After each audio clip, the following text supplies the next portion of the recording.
While taking care of your physical health is absolutely a huge priority, equally as important is taking care of your mental health. Having your mental health in check is extremely important, especially with these polarizing times in our world. We especially need to normalize taking care of mental health in the world of music. For many years, we've heard the tragic stories of musicians and others in that space who have succumbed to mental health challenges when they otherwise felt there was nowhere else to turn.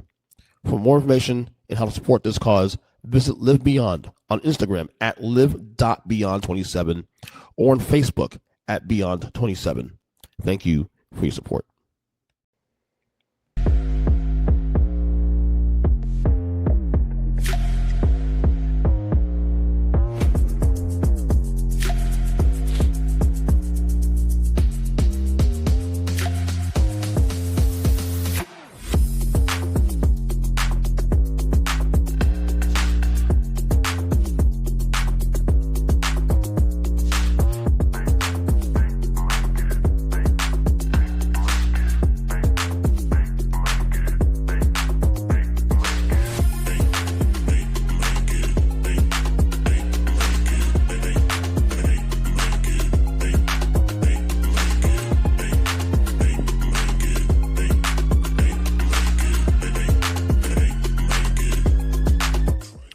Welcome to the new edition of the NBA show here at Partner Street Podcast.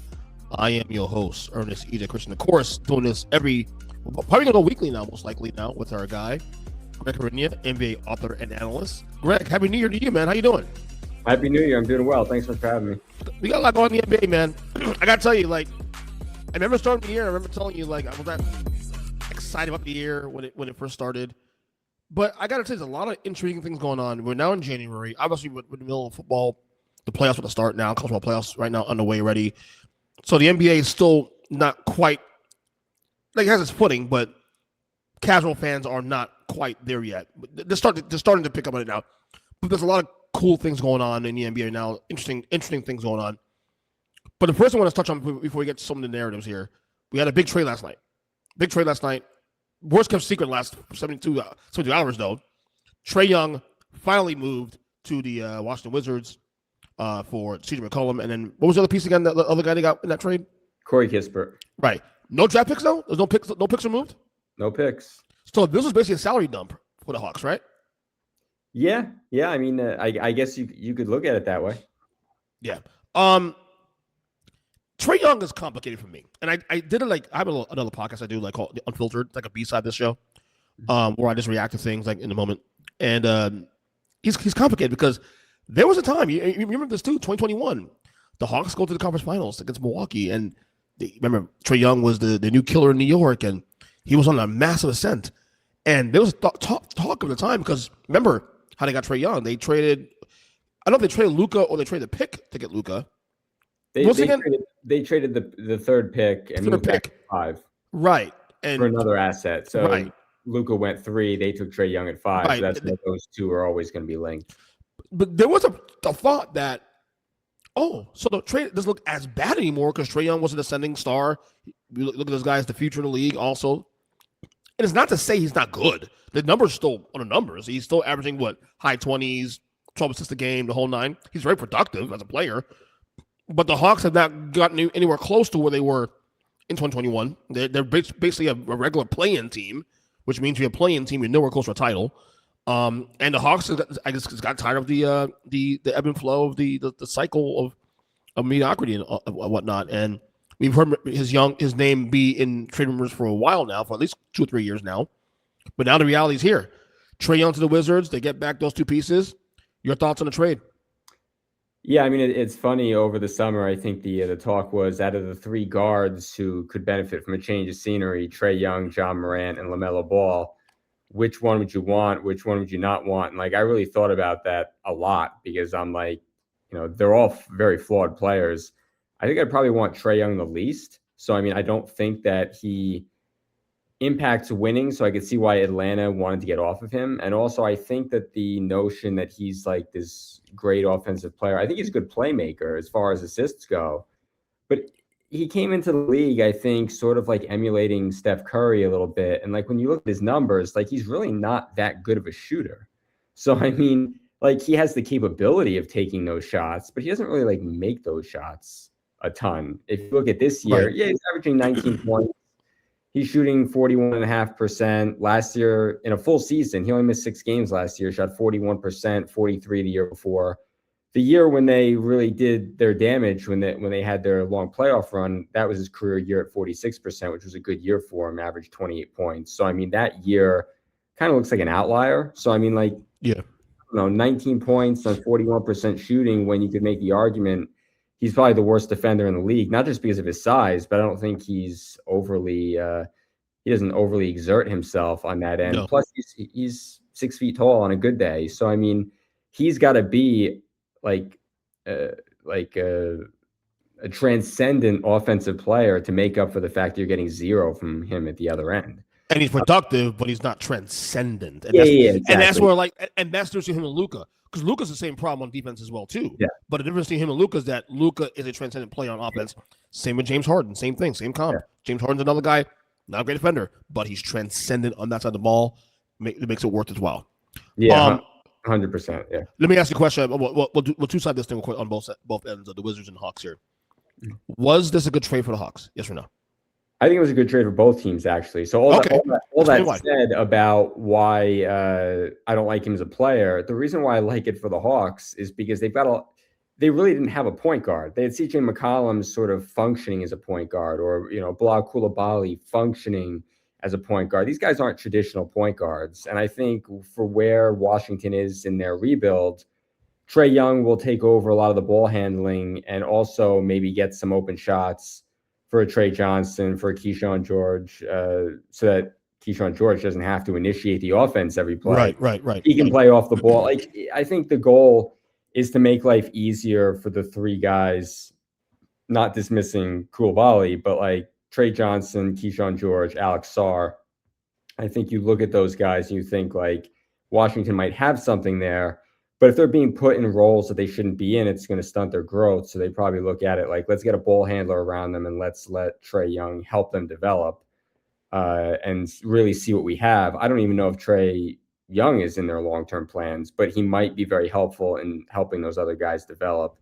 Alex Sarr is really, I mean, to me. Let me ask you this then, because I was I said that I did that the emergency pod last night, like at midnight, and so again, Trae Young for me is very complicated because Trae Young is a very good basketball player. He's probably a top 30 guy in the league still, maybe top 25, who knows? And so, like, this move does make the Wizards better, right? A little bit, right? Even though they're not going to be a playoff team. Like, my thing was, okay, the Wizards are better. They're not a playoff team. They might be a flirty play-in team at the 9 and 10 spot, and that's about it, right? Barring any other moves made, right? Well, do you mean better today or better next year? Because I don't even know how much Trae Young's going to play this year, to be honest with you. Well, in general, let's say the same roster comes back next year. He's the guy. He's the star and all that. Are the Wizards with Trae Young? Can they be a low to mid 30s win team? Yeah, I think could they be like right at the edge of the play-in to where they're like a 10, 11, 12 speed? Yeah. So sure. You agree with me? There you go. Perfect. Yeah. So, I mean, like this year, I don't necessarily know that he's going to play all that much, if at all. It might be a Brandon Ingram situation last year with Toronto because Washington has a top 8 protected pick. And if that pick falls at 9 or 10, it goes to the Knicks. Okay. So they will ensure that they don't make the play-in or anything like that. Like if they actually have played quite well recently. Yeah, they have. They had a big win against Orlando a couple nights ago. Yeah, prior to last night, I think they had won 6 out of 10. They lost last night on a back-to-back. They sat most of their guys, obviously. So, I mean, if you say 6 out of 11 for a team that is one of the 3-4 worst teams in the league, like that's playing pretty well. But they will ensure, just like Utah does every year, like they start off frisky and then it's like Utah's the same thing. They have a top 8 protected pick and then it goes to Oklahoma City. So like Utah and Washington, you can pencil in for throwing the second half of the season because they're not going to want to give up those picks, especially in a draft with such high-end talent. So, I mean, I don't know how much he's going to play.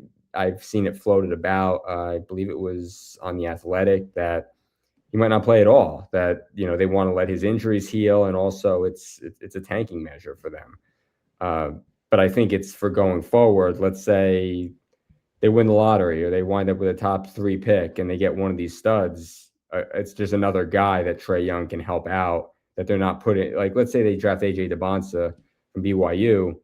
He's not like he's a great playmaker, but he's not a point guard. He's a wing. So they're not going to want him initiating offense. They'll have Trae Young to initiate offense, get him in his spots, get the ball to him where he can be effective. So I don't necessarily know that this move is you're really going to see much from it this year, but I can see why they did it. So what is Trae Young's current situation contract like? Is he a free agent like very soon or what? I mean, he theoretically could be a free agent after the season, but I'd imagine that he's going to opt into his deal. So, I mean, he's got a $49 million player option. And given the state of his career at this point, I don't think he's making $49 million on the open market. So it probably. I mean, he's still 27 years old. He's still a really good player. Like, he does have value somewhere, right? I don't think he had much value. That's why you didn't see any draft picks exchanged in this trade. It was I don't think that he has the value that you would think that he has, given what I said about his defense. And then I've also read stuff. Players don't necessarily enjoy playing with him, and also again the offensive problems. He's not like this great shooter. So I mean, like he's a good playmaker and he can run the offense. But I don't think he impacts winning. And so I think that limits the teams that are going for him. And a lot of these other teams, if they're tanking or they're rebuilding, like they don't really have a need for him. I see why Washington did it, but I just don't. I don't see like a tremendous market for him. In the same way I wouldn't see a tremendous market for John Morant. Yeah, because again, I said on that same podcast last night that, okay, he can still be a quality player, but he can be a number one guy. No, like I can see as a number two, you can sell that because you're averaging 20-something a game as a number two. Now you're something, But again, it has to be the right fit too. Also, where does he fit? Is there a team that could risk? I would have said the Spurs initially before the Aaron Fox trade because you know what, you can justify Fox, Trae Young being a bad defender because you know why? Suck those defenders into Wemby. Yeah, no problem. And I think that was rumored last year, and again, that trade was made the end of January, early February, the Fox move, maybe like a week before the deadline. So, I mean, I think that was something that people had theorized that Trae Young would be a good fit there. And yeah, in theory, he would have been. Like if you put him next to Stephon Castle, good defender, Wemby, generational defender, Harrison Barnes, capable defender. You go on down the line, like they could have afforded to hide him. I don't necessarily know that every team has got 4+ defenders that they can surround him with. And then even if they can, do they think that he's the missing piece for them to become a title team? Well, we'll see. I mean, it's kind of weird seeing this fall from grace here of a guy who's very productive and having a bad year this year, but at the same time is averaging 24, 25 a game for his career. Still 27 years old, was actually looked at as one of the top players in the league at some point 4 or 5 years ago. It's kind of weird to see this. It might be more so internal and more than anything else. Less about the basketball play, more about the risk reward. Okay, he's a little ornery too, also apparently with teammates. Apparently, that's some of the word we hear. But we'll see how it plays out there. All right, Jaylen Brown. I want to talk about this. So the MVP race, in my opinion, is gonna be very weird because we have that rule now where like if players don't play more than 65 games or more, they're ineligible for any awards. So if we were to vote for MVP right now, based on what we've seen so far this year, I think most people will say it's probably going to be Nikola Jokic. Maybe SGA is number 2, and you go back and forth, whatever. But Nikola Jokic has been out since late December, and he's going to be out probably until the end of this month. So that streak is that's now in jeopardy. That from what we're hearing, that he's going to be right on the nose of that 16, the 65 game rule, and whatnot. So because of that, you can almost rule him out for the award. Almost. I'm gonna say yes because like prior to injury, he played every single game, so he can theoretically come back, with some games to play with and still play every game because that's what he does. But let's assume that he doesn't play all the games. Wemby also is another guy looked at as MVP candidate. He's now also on the cusp. He might be there already for crying out loud, of missing too many games to qualify for the award. So now the award gets thinned out now, and the name obviously you have the obvious names. SGA. You look at Cade Cunningham, obviously. Some are saying Jalen Brunson. Jaylen Brown is balling in Boston. And guess what? He's balling in Boston, which we all knew will happen. But Jaylen Brown is now winning also on top of balling. So in my opinion right now, I'm going to say he's the front runner. Jaylen Brown for MVP is a real thing. Your thoughts? Yeah, I mean, I'd like to see him at 2 or 3 in the voting. I imagine that the way this award has historically gone is that they give it to the player who's on the best team or one of the best teams. So, I mean, I feel like the leader in the clubhouse is still going to be SGA. I think that Jokic easily would have won the award. I think he was, won by a mile. Yeah. But, does it make sense for them to bring him back before the All-Star break? I want to say that the last day of games prior to All-Star break is like February 10th. And if him coming back was around January 31st to February 1st or 2nd, would it make sense to sit him an extra 3 games and then get him another 2 weeks of rest so that you guarantee that he comes back healthy? Again, you mean Jokic, obviously, right? Yeah, Jokic. So I'm saying that fits him. I'm assuming that he's not going to be eligible for the award. Yeah. So you have the guy who would have won it, Jokic, without the injury, and then SGA, who then was the number 2 based on Oklahoma City's record, how he played last season in the playoffs. They're coming off a title. And then you're looking at beyond that, I would have ranked it Jokic, SGA, probably Doncic. But I think the Lakers, the way they defend, I've heard a lot of people talking about their net rating, the fact that they're 10 games over 500, but they have a negative net rating. It's almost impossible to do. So, I mean, I think that they're doing this with a little bit of smoke and mirrors, and that they're going to come back to earth a little bit here because they're putting just so much pressure on LeBron. And as you mentioned before, Luka, despite his transcendent offensive game, not a great defender. Ayton's not a great defender, and you go on down the line, Hachimura's been hurt. Yeah. Reeves obviously is not a great defender, but can give you 30 points a game. So, I mean, I feel like they're going to come back down to earth a little bit, and then it's going to be hard to give Luka the award.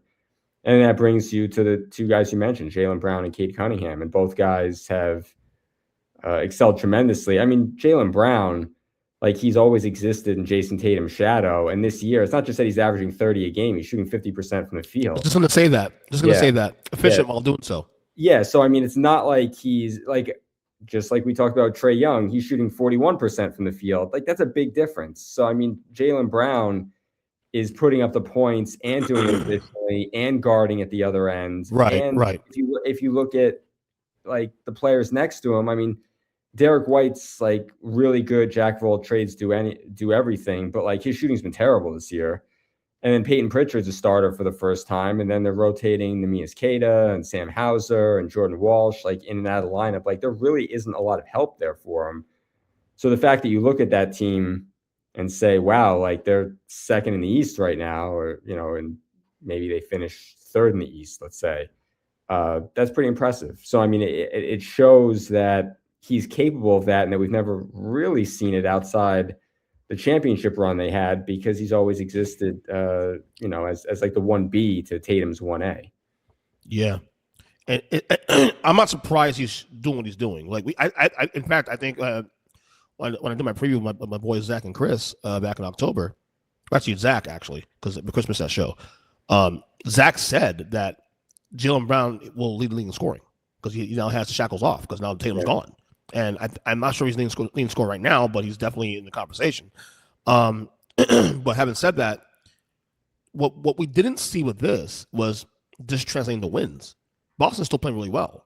Yeah. To the point now that there's a possibility now that Jason Tatum may come back. Now, we heard that the front office said, last year after the injury that they would like him to stay out the rest of the year, use this year as a reset year in a sense, kind of like a reset, rebuild, wouldn't call that, and then get Tatum back fresh for camp this October. But now you have an Eastern Conference that's wide open. The Knicks are a little bit vulnerable right now. The Pistons are good, but they're beatable. You got Jaylen Brown doing what he's doing right now currently. Boston's really good without Jason Tatum. Then you get him back now. There's opportunity there where now, you're looking at the Celtics in the mix now in the East. And Jaylen Brown, and if they make noise in the playoffs and get this far, Jaylen Brown's the reason they got here, because Jaylen Brown had to carry the load for the first, 4 or 5 months of the year. And I think there's a realistic chance that if the Thunder, we'll touch on in a second, if they keep struggling, I think the Jaylen Brown thing becomes a real possibility that he may actually win the award altogether. Yeah, and honestly, when and if Tatum comes back, I assume he's going to come back, and I'd probably put it at like March 1st would be like if you want. So you think he's coming back this year? Yeah. I think so. You think so? I'm still on the fence, bro. Because I mean, no. I'm not saying I would bring him back. No. I know that, but yeah. I was under the impression that the front office did say, "Now we're good." Have you heard anything that they changed course? I mean, I'm pretty sure he's going to come back because I think he's working out enough. He's on the road with them. He's around the team every day. If he says that I want to come back and he goes to 3 doctors who all say, the imaging looks clean. He looks totally fine. He can come back. Let's assume that he comes back March 10th, just throw a date out there. I don't assume that he's coming back and playing 38 minutes a game and just and Jaylen Brown just ceding the floor to him and stepping off to the side. I imagine that he would come back in sort of like a role player role, maybe stand in the corner, shoot maybe play the Sam Hauser role with a little better defense because better size, better body, that sort of thing. But I don't see him coming back and them asking him to play more than 20 minutes a game doing that, like playing in a secondary or tertiary role versus trying to carry the team. So this is going to be Jaylen Brown's team, whether Tatum comes back or not. Right. Just given the nature of the injury and that they are not, I would imagine that they would not push him past 30 minutes on any given night. They probably wouldn't want to push him past 25. I mean, he's their future. And if he gets hurt again, like now you're talking about the next 2 years. 8 years of your team, if he's shot. So I think you want to be careful with this. But again, if he goes to them and says, I'm ready, I want to play, are they going to tell him we want you to sit for another 8 months? So I mean, like that, because that's what it would be if he doesn't come back in March and he's not coming back until October. So maybe not 8 months, maybe it's 6 months. Let me ask you this. Can the Celtics win the East without Jason Tatum? No, I don't think so. Okay. I think that unless they make a move, I think even with Jason Tatum, they would still need to address their center position. Not saying that you don't want Kata playing 20, 25 minutes a game, but they would need to get a Daniel Gafford, a Nicholas Claxton, whomever, one of those solid starting centers while not being a star type center that I think that they would need ultimately, because they shed Drew Holiday and Porzingis and they replaced Holiday with Anthony Simons, but I mean, it's not like they went out of their way to reload. They were really trying to duck the aprons with a lot of their moves and use this as a gap year. It's just that Jaylen Brown played so well, and the team next to him, they found guys all over the place. I mean, Luka Garza's played really well. Jordan Walsh has played really well. Neemias Queta has played really well. I don't think that they expected all those guys to give them the minutes that they're getting, the quality minutes that they're getting. Josh Minot, you go on down the line. These guys have all had impacts. Well, we'll say this much. They've been very tight about it, and we'll see how it plays out. But like I said, I never ruled it out, but I don't know if I would do it, though, to be honest with you. But I'm also very conservative. I play a long game. So I personally would not bring him back, but the decision's not up to me. And my assumption is that he's going to come back. So we know he wants to come back. That's something that is true. That is fact. Exactly. So, I mean, again, are they going to tell him for 6 straight months you can't play basketball, and that's all the guy does is play basketball? So, I mean, I think that'll be the push and pull there. But I would say if he's 100% healthy, then wait another month and then bring him back. Right, exactly. So, I was watching the Knicks and Pistons game, and you were as well, and you texted me in the third quarter that the Knicks might have a Detroit problem. Explain. I mean, the Knicks have a lot of good teams problem. Again, we talked about this in the playoffs last year. It's hard for them to beat any good team when 40% of their starting lineup is a minus defender. I mean, Towns can't guard, Brunson can't guard, and that's going to be a problem. And the Pistons are just so physical, and they are just going to attack that matchup every time. And I mean, they were doing that without Jalen Duren, without Tobias Harris, without Karis LeVert. So, I mean, you're talking 3 of their top 8 guys weren't playing, 2 starters. and they basically bullied the Knicks right out of the building. And they were on a back-to-back, and the Knicks weren't. So, I mean, again, I said prior to the game that it wasn't a measuring stick game, but I think the physicality of the game sort of shocked me to. Yeah, I said that to you actually. Measuring stick game. I just sent it to you. Yeah. Just that they bullied them the entire night. And it's like, I've said for a long time that it's going to be hard for the Knicks with that problem that they have defensively. And I don't know how that changes. You're not flipping. I mean, you're definitely not trading Brunson. What do you do with Towns? I mean, Mitchell Robinson is the key to everything for them, but even still, he's not playing 35 minutes a game, and they still need Towns' offense. That's the problem. He's a dominant offensive player, but again, he's like the Trae Young of big men, let's say. But he's a great shooter. Again, he's dynamic. Unlike Trae Young, who's a good offensive player, Cat's dynamic. He provides a service that's huge. That team. Yeah, for his size, you could say he's the best shooter in the league at his position. So I mean, I don't think there's any conversation. Yeah. So like I get that. It's just that I wonder how they're going to go against well-coached teams that play physical, given those limitations. And it's not like someone's coming in to save them. It's not like they're going to be able to. What they'd like to do is go to Milwaukee and say, we'll give you Towns, you give us Giannis, and then, we'll just both walk away into the sunset. But, that's not going to happen. So, you're not going to get another guy to help you defensively. And so I don't know how that's going to work against the Celtics with Tatum, against the Pistons, who forget about how they look now. Like, they could look dramatically better come playoff time because they've also got plenty of assets to go out and make trades. I don't know if they will, but I mean, they've got that available to them if they so choose. So there's a possibility that Detroit could be a lot better in 2 months than they are even today. So if same rosters right now, no changes, everybody's healthy, they meet in the playoffs, conference finals, semifinals, whatever it may be, who wins? Who do you think wins right now? Right now, I think I'd have to say the Pistons. I know they really. I know they have shooting concerns, but I just don't see how the Knicks are going to be able to guard them. And also, they are like the bad boy Pistons of the 90s. I mean, I love those guys. Duran and Stewart and Holland and even Cade Cunningham plays with a nasty streak. So I mean, they're tough and they're gonna play physical. And look, the Knicks very easily could have lost that series last year. Yeah. Those games, sans game one, and game one was close to the fourth quarter. Those games were nip and tuck. But yeah, you made a good point because as someone who's an NBA guy and a historian like myself who knows my history of NBA basketball, I watch this team and the first thing that comes to mind, yes, I definitely see a bad boys streak with these guys, which I love for the record. I'm a big Isaiah Thomas fan, so I'm definitely all in on that. And they have that same kind of vibe that they're kind of the antithesis of today's basketball, where everything is like spread out and shooting and this and that. And I'm not saying they're anti-shooting, but they don't have enough shooting, as you've been mentioning on the pods for many months now. But what they do have is toughness and grit and all that, similar to the bad boys. And New York is a very good team with shooters, and they have tough guys too, also. But there are guys on that team that can get very frustrated with the physical play very easily. I know Cat can definitely. Yeah. So that can be to advantage. No, here's the deal.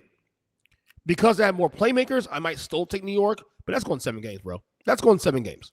Yeah, you're also saying that series today. Again, the Knicks really don't have room to improve. The Pistons have tons of room to improve. They've got all their draft assets. They've got Tobias Harris who's expiring. They've got Jaden Ivey if they want to use him in a deal as a sweetener. Yeah. So I mean, they've got a package that they could throw out there. I don't necessarily know what they will. I know they really like Tobias Harris. They like his veteran presence in the locker room and all that. So I could totally see them standing pat. If they do stand pat, I think it makes it more interesting just because then they really don't have a lot of shooting. But they have the ability to go out and get it. So, I mean, it's hard to say. It's hard to predict what's going to happen in May, given that they can improve a lot by then. So I think they're one of the big teams to watch come the February. But you also did say Detroit beats them currently constructed. That's without the moves we made. True. That's scary. True. That's scary. Yeah, true. But I mean, there's no way for that series to be played now. When they play that series, the teams could look one team could look drastically different. Right, I don't, right. the Knicks, I think in theory would be happy just being healthy, but they Yeah. really don't have anybody to move unless they're picking up a buyout guy or something like that. But they don't have the assets really to go out unless they're overhauling their team. Right. And I don't see that as a move that you're making on February 3rd when you're second or third in the East and, at worst, a top contender to go to the finals. Yeah.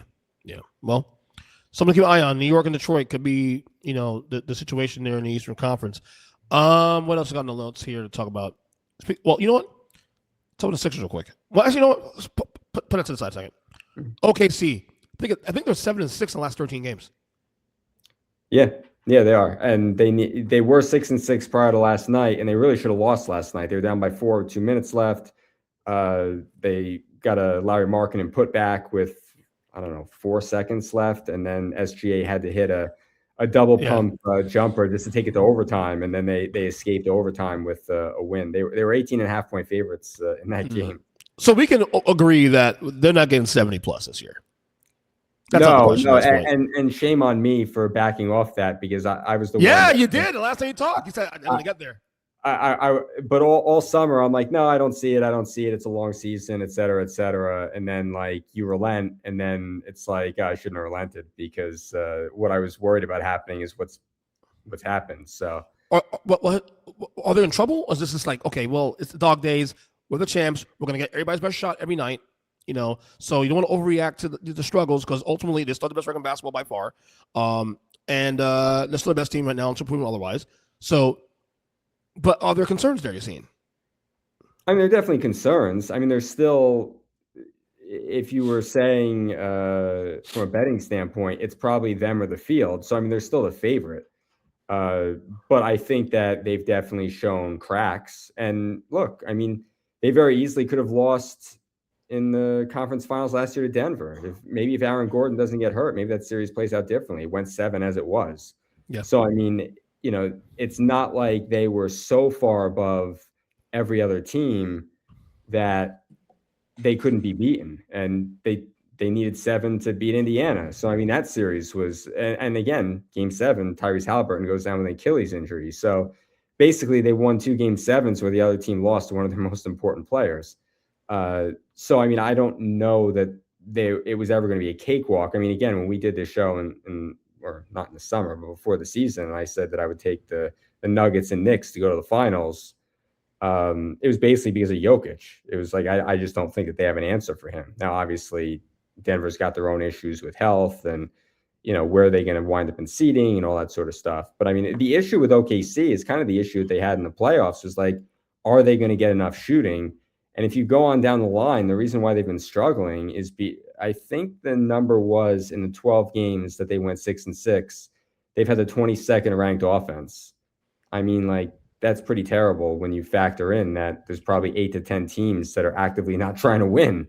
So, I mean, that's really concerning from that standpoint. And, Lou Dort shooting well below his career average, Alex Caruso shooting well below his career average, guys that were hitting shots both in the playoffs and just regularly have started slumping a little bit. And Jalen Williams, since he's come back from injury, really has not been a difference maker like you would have thought. I think it was common thinking that, you add an all-star back onto your team and we're just going to soar even higher than we were before. But he hasn't really played like an all-star or a top 25 guy or however you want to put it. I don't know if that's injury. I don't know if it's because he didn't have, preseason training camp, all that sort of stuff. So maybe he works his way through that. But look, they still have the guy who's most likely going to win MVP. Chet Holmgren's probably going to be, if not defensive player of the year, he's certainly going to be in there.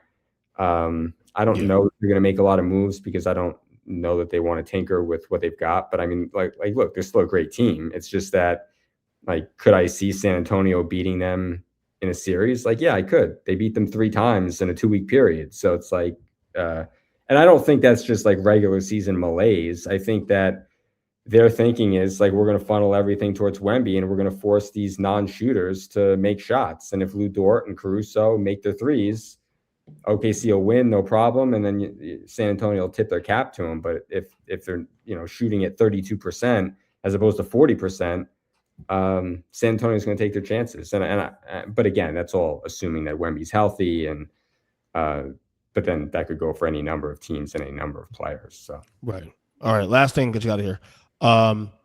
The Sixers, they're having a decent year. And I was thinking about this a little while ago. With their situation, obviously Joel Embiid, everything is based on where Joel Embiid is going to go.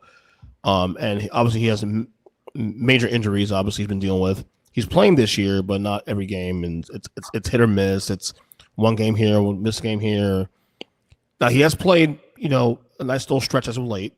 Mm-hmm. Obviously he's not the same guy. He can't move like he used to. The lateral movement is gone, but he is still scoring 20 points a game, playing lesser minutes.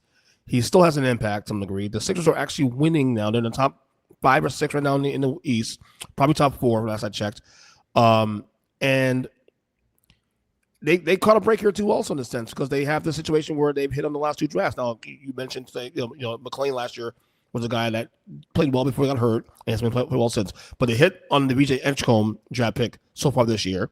Maxey's now the guy in that team. He's phenomenal. Paul George is actually playing better now as of late. And they're winning games. So is there a world where the Sixers now let's say Embiid holds up this whole limit on 20-something minutes a game. He holds it to April. And then you start locking him a little more because you get more time off in the playoffs. Is there a scenario where the Sixers can actually find themselves in the conference finals? If all those things happen, sure. I don't know that I would bet on any of those things happening, but I will say that no one's been harder on Embiid than I have. But the last 2 weeks, he's actually looked pretty good. I mean, he looks fairly mobile compared to what he looked like a month ago, where he could barely walk up and down the floor. So I mean, he looks a lot better. George has been okay. I think his numbers look okay.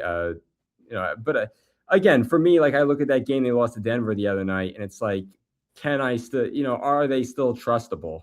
Because, Denver had nobody playing on a back-to-back. They literally sat everybody. They're playing Jalen Pickett and Hunter Tyson and who else? Strother and Bruce Brown was the only veteran that people have probably heard of that was out there actually playing minutes. Peyton Watson, although Peyton Watson's been very good lately. Right. That's the game you can't lose. And it looked like Sixers, it wasn't like they were going through the motions. They were really trying to get back in that game and win, and they just couldn't get a stop. So you see something like that, and it's this might still be the same team that I thought they were. The concern in that game was that Embiid, for as good as he was offensively, it looked like he ran out of gas towards the tail end of the game and started turning the ball over left and right. And so you still wonder, stamina-wise, is he going to be able to play 35 minutes in playoff games in April and May? I don't know. I mean, if you're telling me now that George is going to be healthy, he's going to be healthy, and you still have Max Combe. Maybe they should name the duo that. That's not a bad dual name though. Maxey and Edgecombe. I'd take them against anybody, but I wouldn't feel comfortable betting that Embiid is going to be healthy come playoff time, or that he's going to make it through the next 3 months and then multiple months of playoffs. And same thing for Paul George. So if you could guarantee me that, I'd say, there's no reason why they couldn't win the East, but I don't think that that's a safe bet to make. And the thing is, you got to do this for 3 more years, because damn well in 2028, 2029, player option, he's opting in that damn deal. Yeah, totally. But I will say that Philadelphia would probably, if the alternative was not having Embiid and George and also not having Maxey and Edgecombe, I think they'd sign up for having Maxey and Edgecombe. They're that good. They can send Paul George home for 3 weeks if they needed to, and they'd still feel good about having. Yeah, they're in a good spot here. I mean, Edgecombe to me is a rookie. I mean, he looks like he could be an all-pro at some point. He plays well beyond his years. I mean, he's making shots that I didn't think that he was going to make right away. He's been pretty good from 3. He's a dynamic athlete. He's a really good 2-guard. They really hit a home run with that pick. I mean, everyone's saying it's Cooper Flagg and Colin Knippel. I wouldn't rule him out of the Rookie of the Year race just yet. He's played really well. And the timeline for when you have to pay him the big money runs around the time and Embiid's contract's off the books. By then, Paul George will be done, I think, at that point as well. So if the Edgecombe thing is a thing that's going to sustain itself for year 2, year 3, year 4, year 5, they found themselves in a good spot. And you still have Embiid. Obviously, you're not getting the same value in Embiid, but you're at least getting something, better than nothing. And you can still be a relatively good team and still sell tickets and still be in the conversation to win the East. Sure, and I think the fans are loving the fact that they have these 2 young guards that they can go to see every night. So I think the malaise about the roster last year when they had no direction because Embiid's always hurt, George is always hurt, and all you have is Maxey. I think the infusion of Edgecombe, and look, that's why you tank. No one's going to remember in 5 years, 10 years that the Sixers basically took 3 months off and won 5 games after the trade deadline. No one's going to remember that because they wound up with Edgecombe. And so that's why you play that game, and it worked out for them. Yeah. They're in a good spot, man. Remember, what a difference a year makes. A year ago, this time, we were doing pods, and we were sitting there saying that Philly's future it's fucked. It's fucked because you can't trade that contract. He ain't getting out of it. You got another 3 years left, or 4 years left at the time. And now you found rookies here, and the rookie that's actually fitting well. Don't have to pay a lot of big money just yet. You have Maxey, the star, ready. It's his team now. So now the veterans who were obviously overpaid, though, can still contribute in a lesser role. And the team's still dangerous for it. Yeah, and we could have had the same discussion about the Mavericks after Anthony Davis got hurt and they were floundering, but then they win the lottery and they get Cooper Flag, and it's like you get a reprieve. Philly got a reprieve when they got Edgecombe. So, that was like the ultimate. And nothing. Dallas is playing better for basketball, too, also. Yeah, true. Yeah. Flag is settled in. He's really settled in really well. Yeah, and I think that if the vote were today, he would win Rookie of the Year. I know Con Knipple, I think because he's surprised people, has been like the chic pick for that. But when you look at what Flag does on both ends of the floor, and he's starting to, as you say, settle in, I think that by the time the year ends, he'll be the Rookie of the Year. But would you say this is his team now at this point? Yeah, and there's still talks that Anthony Davis is going to get moved before the trade deadline, and that Atlanta was making this move for McCollum and for Kispert as sort of like a 2-pronged deal, and that this is now, they're now going to go after Anthony Davis and try and run it that way. I don't know if that's going to happen. I don't know if Dallas wants to give up on that just yet because of what they gave up for him. And it's going to be painful if they get a return for Anthony Davis that's like Kristaps Porzingis' expiring contract, Luke Kennard's expiring contract, and like 2 meh picks. But if you're Dallas, and first of all, we haven't heard anything about Kyrie Irving yet. He could, talk about Jason Tatum coming back. We heard nothing about Kyrie Irving. He got hurt around this time, February last year. That's a 1-year injury. He could happily come back, before the year ends also too. And Dallas is in the conversation in the play-in right now. You have AD. Obviously, Cooper Flag is settled in. Klay Thompson's whatever, but it's not a bad team. Why would you take AD and just give him one more run with his core? A fair run. Yeah, I guess the question is going to be where will they be come trade deadline time, because the West is a lot more competitive, I would say, than the East is, to the point where like a team like Portland is 18-20. So if they're 8 games out of the 8th seed, let's say, come February 1st, does it just make more sense to cut your losses and move on? And then in the offseason, you're looking at trading Kyrie, and then does Kyrie even want to come back if there's really no potential for them making any kind of run? Those are all things that they're going to have to take into account. I guess if I had to bet on it, I'd say maybe he doesn't get moved, just because I feel like it's going to be painful for ownership to trade Luka with Anthony Davis being the star return. Literally a year later. And literally a year later, you're giving him up basically in a salary dump. Like that's although you can justify saying, well, yeah, but we did get the rookie, and the rookie is hitting.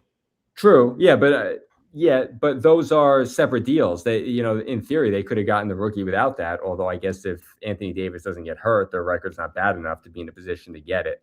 I would say that's more of a stroke of luck than it is good management. So now, granted, the guy that made the move got fired, but it's still like an optics sort of thing where the owner might not want to have his name attached to, we just gave up the guy in a salary dump that was the headliner for our all-world point guard who's 25 years old. Listen, we all agreed Nico sound the sword. Come on now. We all agreed Nico sound the sword. Because the ownership group, again, Nico could suggest it all he fucking wants, okay?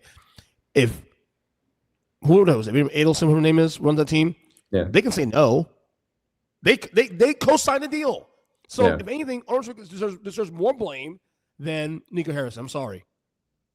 No, you're 100% right. But that might also be the reason why they saw the reaction. They didn't expect the reaction, and they know that if they move off Anthony Davis, they're going to get another reaction coming. It might just be easier for them to do nothing and say, we want to give this a shot with Kyrie, with AD, with Flag. You know, next year we think we can be something. Derek Lively comes back next year. This is really like the last year that they have to control their pick. So, I mean, they could just say, we're going to throw in the towel in the rest of this year. We're going to hope to get lucky in the lottery. And then we're going to bring a lottery pick, Cooper Flag, those two guys, and then your PJ Washingtons and Najee Marshalls of the world. And, you know, we're going to try and compete. Well, right now, the two back in the West for the last play-in spot, they got work to do. Definitely. Yeah. So, anyway, Greg Hrinya, of course, Hrinya, GHINYA, NBA on X. Of course. Anything else you want to plug before you get out of here? No, that's it. You don't want to play anything here, don't you? Yeah. Good job as always, man. Of course, I'm on X at EJ Christian number 7. The NBA show, of course, we're doing this hopefully every week now going forward with me and Greg, as the NBA season is now in its groove right now. Till the next episode, we will talk to you guys soon. Later.